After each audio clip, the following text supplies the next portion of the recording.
Hello, everyone, and welcome back to Courage Zone. My name is Sergio, and I am your host.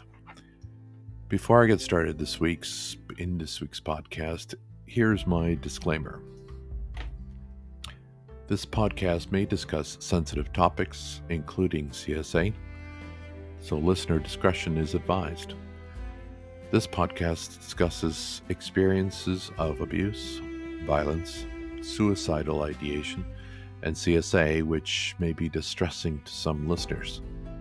The content provided is for informational and educational purposes only, and it is not a substitute for professional advice. If you or someone you know needs support, please seek help from a qualified professional or contact your local helpline in your area. Now on to this week's podcast. I should disclose that I've had a few emotional days since my last podcast, and in regards to the phone call that I received.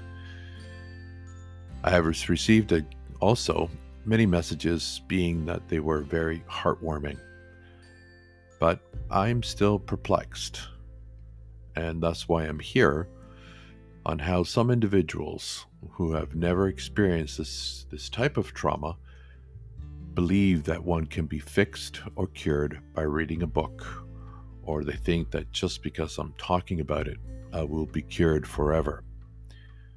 Well, I hate to disappoint, but there is nothing out there that will cure me from this trauma. This trauma is a lifelong trauma, and it is constant work every day. And for what I've experienced in my lifetime so far, or by talking about it, I'm not only helping myself, but I'm trying to help others who are too afraid to talk about it. I'm also attempting to break the stigma around this sensitive subject. I'm also trying to teach those who have never experienced trauma to help someone who has. At times, I've often heard the dumbest things people say about CSA and trauma. I don't like to give any particular spotlight to these dumb things or, what to say or myths and so on and so forth, but I think it's important to share these things. And hopefully, it educates just one person from, maybe they're not trying to come across this way, but they're coming across as being insensitive. And most of the time it's just ignorance or the lack of understanding about the trauma. So here are a few things that I've heard people say. And, I've heard a few of these myself. So it must not have been that bad.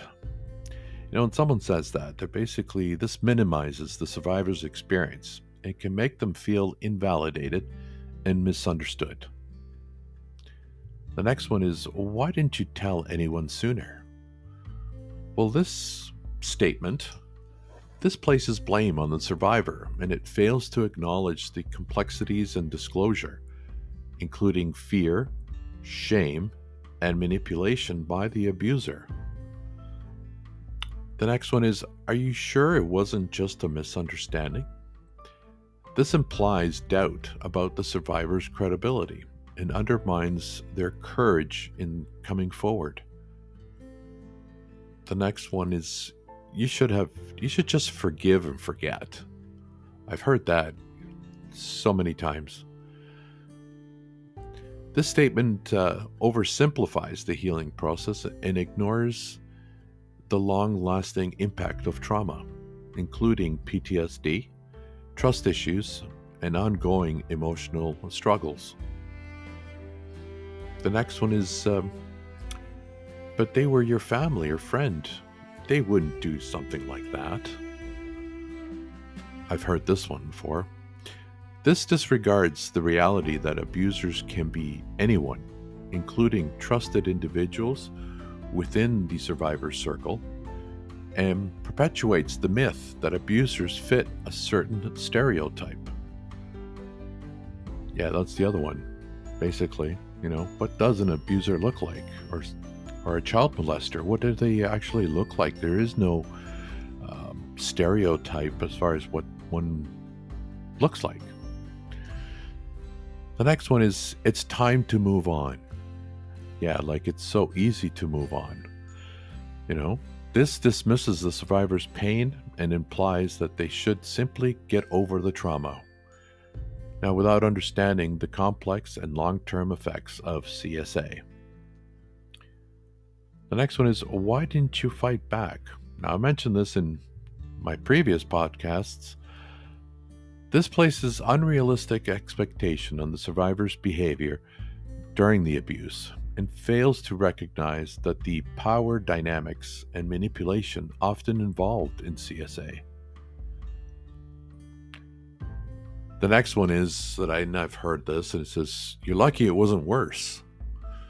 Well, the only thing worse that I can think of from being abused, like going through childhood sexual abuse, is basically you're dead. That's the only thing that's worse. And, by making such a statement, this invalidates the survivor's experience and implies that the trauma is somehow less significant compared to others, disregarding the profound impact of CSA regardless of its severity. Now, this one here you hear more of when women are being abused, and you often hear is, what were you wearing? Or did you lead them on? This victim blaming mentally suggests that the survivor's clothing or behavior is to blame for the abuse, perpetuating harmful stereotypes and shifting responsibility away from the perpetrator. And the last one is, I don't believe you.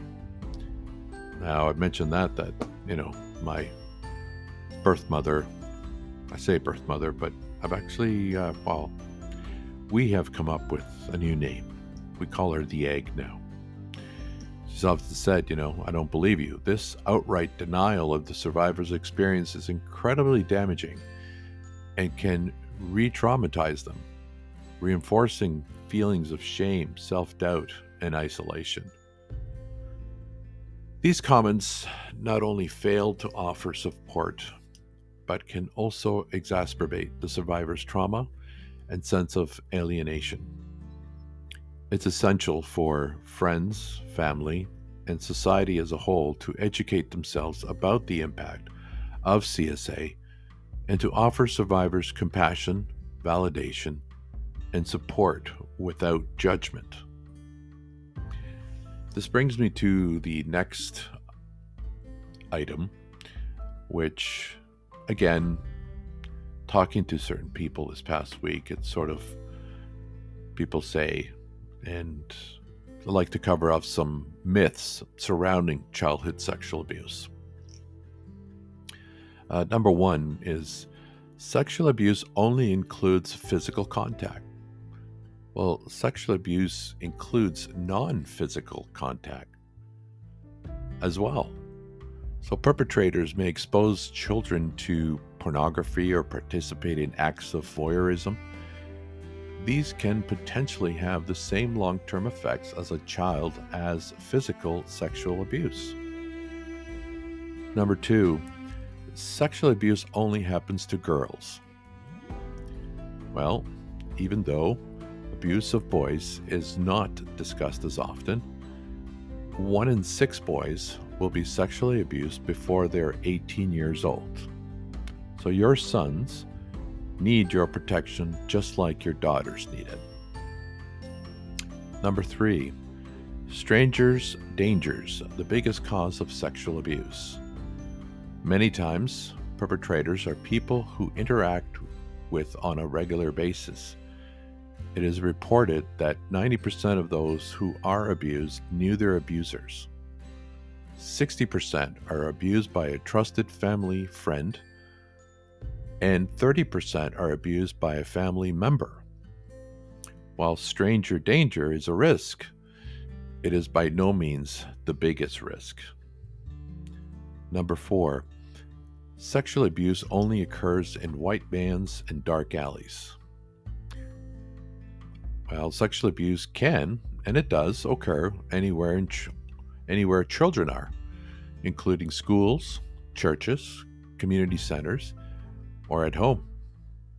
Sexual abuse can even take place online. Now, with the internet, being the way it is, so this is why it is important to always be on alert, always have an ongoing dialogue about the risk of abuse with your children. Don't shy from it. It is better to have that open mind and have that discussion with your kids. I know it may seem uncomfortable, but it's a good thing. Number 5, sexual abuse is always reported to authorities. Well, due to the shame that accompanies this subject, many cases of sexual abuse go unreported, believe it or not. Well, I'm an example of that. I did not report mine to the authorities. Fewer than 12% of cases are reported to proper authorities. Much of this is due to the fact that perpetrators threaten harm in order to protect their abuse. Even worse, families often sweep it under the rug after the child comes forward, causing additional damage. And I hate to point it out, but that's exactly what happened to me once I came forward to my birth mother. Number 6, sex trafficking doesn't happen in your community. Well, trafficking happens in every community.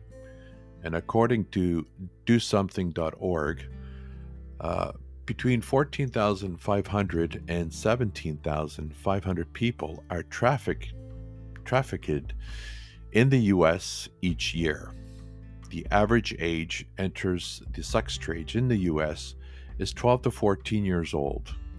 And it doesn't matter how big or how small the city you live in, trafficking is taking place within every community.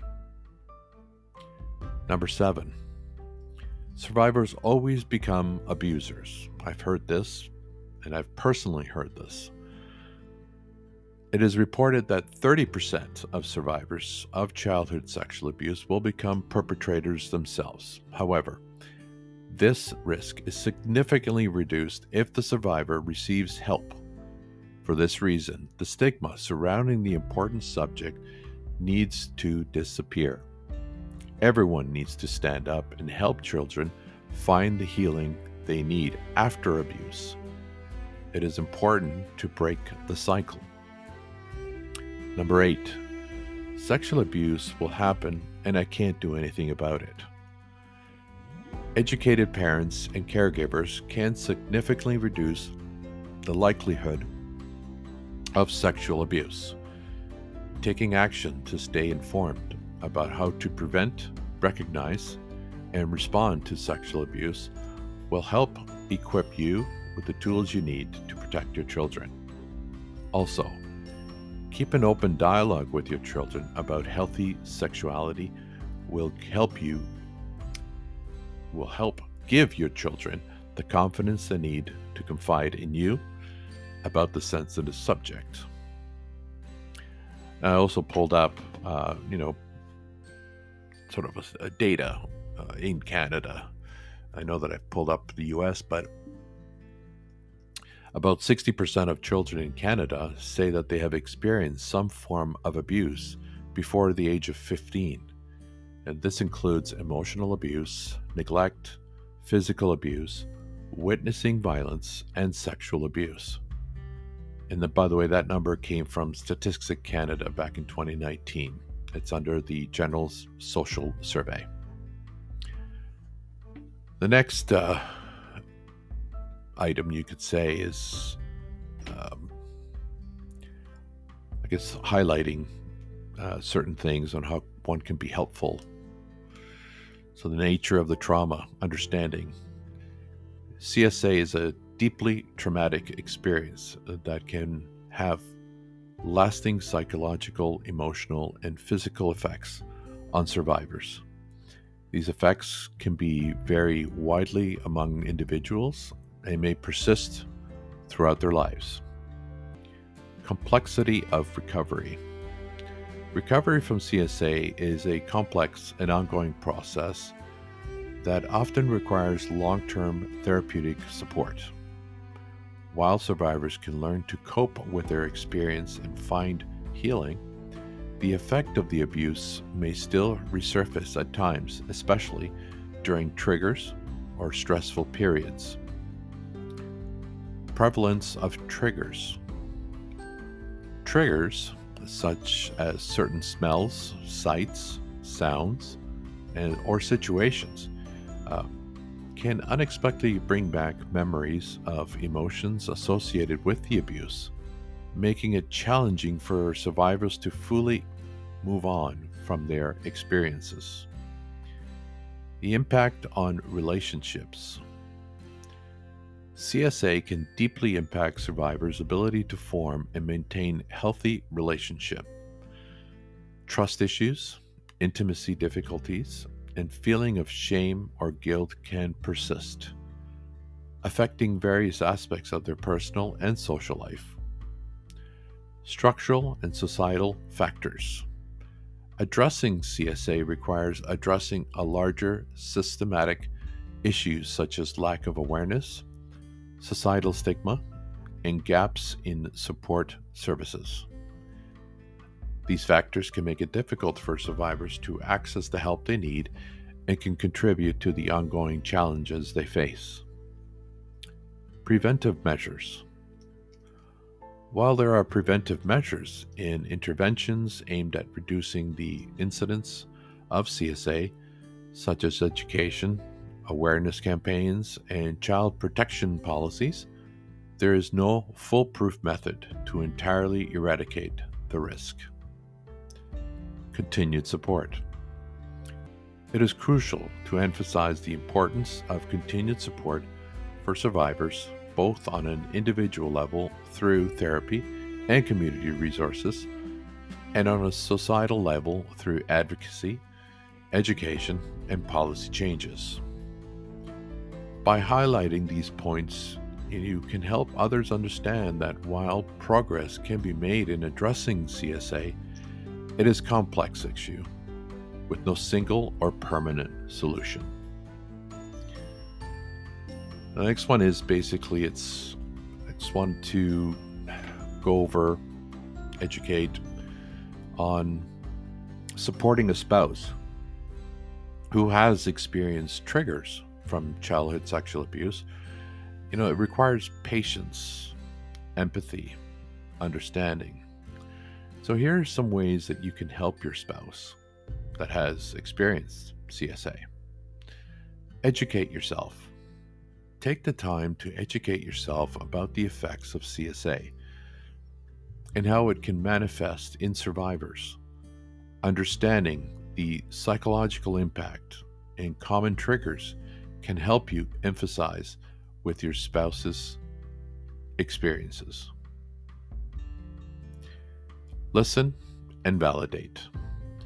Create a soft and non-judgmental space for your spouse to share their feelings and experiences. Listen actively and validate their emotions without minimizing or dismissing them. Respect triggers. Be mindful of situations, topics, and experiences that may trigger your spouse's trauma reaction. Respect their boundaries and avoid pushing them into situations that make them uncomfortable. Learn coping strategies. Help your spouse identify and practice coping strategies to manage their triggers when they arise.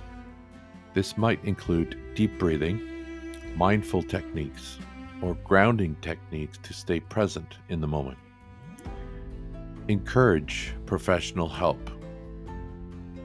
Encourage your spouse to seek professional help from a therapist experienced in trauma and CSA. They can provide a safe space for processing emotions, learning coping skills, and working through past trauma. Practice patience. Healing from CSA is a gradual process. and triggers may continue to arise even with therapy and support. So be patient with your spouse and understand that healing takes time. I'm not sure how many times I sense and I feel that, people's like, well, you experienced this when you're 11, right through you're 16, and now you're 50 something. Shouldn't you just, been over it by now? Well, no, that's not the way things work. The next one is take care of yourself. And I'm talking about the spouse of the CSA. Supporting a spouse who experiences triggers can be emotionally challenging. So make sure to prioritize your own self-care and seek support from a friend, family, or a therapist if you need it. Communicate openly. Maintain open and honest communication with your spouse about their triggers, needs, and boundaries. Check in regularly to see how they're feeling and what support they may need. That's the key thing. Just ask what the person needs from you. And of course, lastly, celebrate the progress being made. Celebrate your spouse's progress, no matter how small.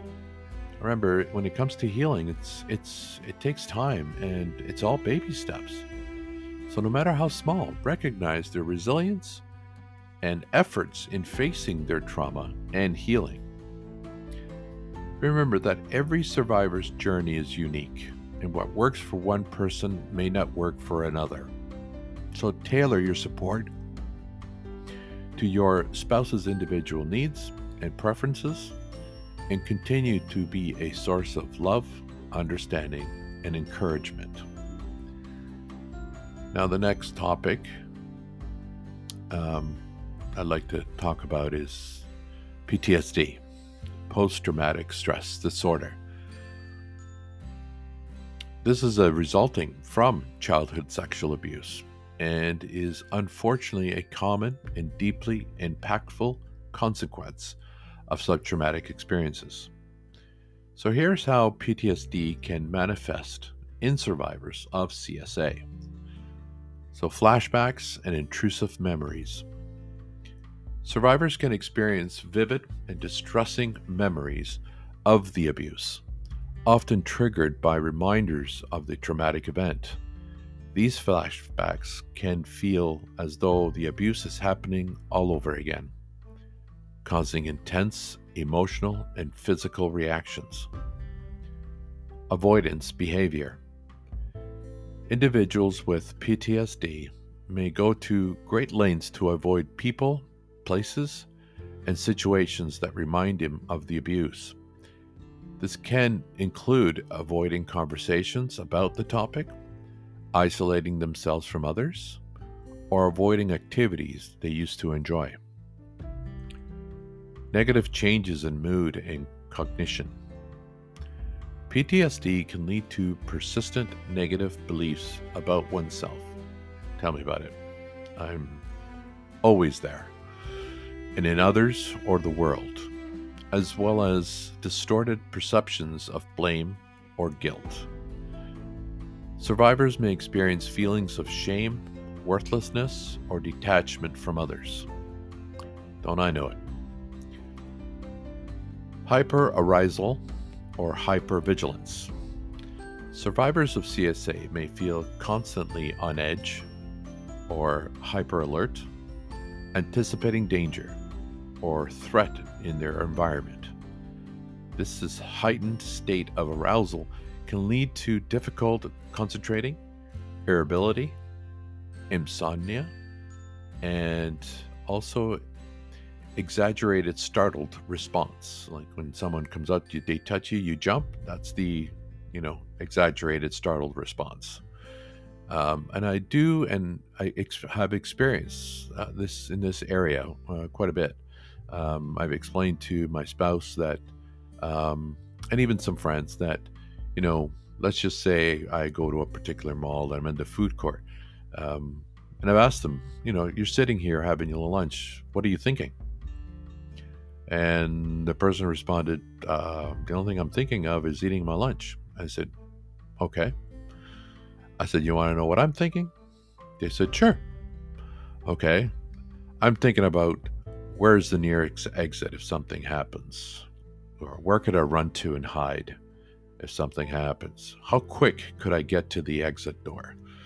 How quick can I get to the escalators to clear this area? And I continued on. And the person just looked at me just like, why? I said, that's how my brain works. In regards to childhood sexual abuse, that's exactly how your brain works. Just we're wired differently from everybody else.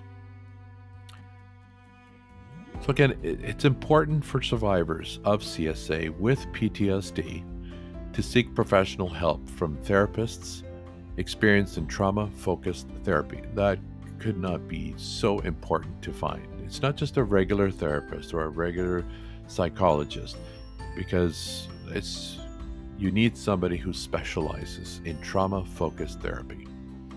Treatment approaches such as cognitive behavior therapy, otherwise known as CBT, or eye movement desensitization and reprocessing, or otherwise known as EMDR, or dialectical behavior therapy, otherwise known as DBT, can be effective in helping survivors process their trauma. Now, it doesn't always work for everybody, just so you know. I've tried all three, and for me, CBT worked. It did help. I shouldn't say it worked, but it helped. The EMDR, it did not work for me. It did nothing for me, actually. And I've never tried DBT. So I can't speak of it. So all these things can be, a helping. It can help survivors process their trauma, develop coping skills, and improve their quality of life. Additionally, support groups and peer counseling can provide valuable validation, empathy, and understanding from others who have experienced similar challenges. Now, just to note, I want everybody to know that I brought all these things up and so on and so forth. And yes, I've heard these certain things, comments, statements, whatever. But I'm not directing any of this stuff to any one specific person and what I've discussed with you today. I recognize and I believe that people have their heart in the right place and are unsure of what to say in order to be supportive and understanding. But please remember that the best thing you can do is listen carefully to what the survivor is saying, and do not solicit your advice if you're not being asked. If you can, just give them a hug. This goes a long way. So as we come to the end of today's podcast, I want to leave you with a gentle reminder that you are not alone. If you're someone who has experienced CSA or any form of trauma, know that there is hope and support available. Healing is a journey, and it is okay to take one step at a time. Reach out to trusted friends, family, or professional for support. Remember to be kind to yourself along the way. Your story matters, and your strength is immeasurable. So thank you for joining me today, and until next time, take care of yourselves.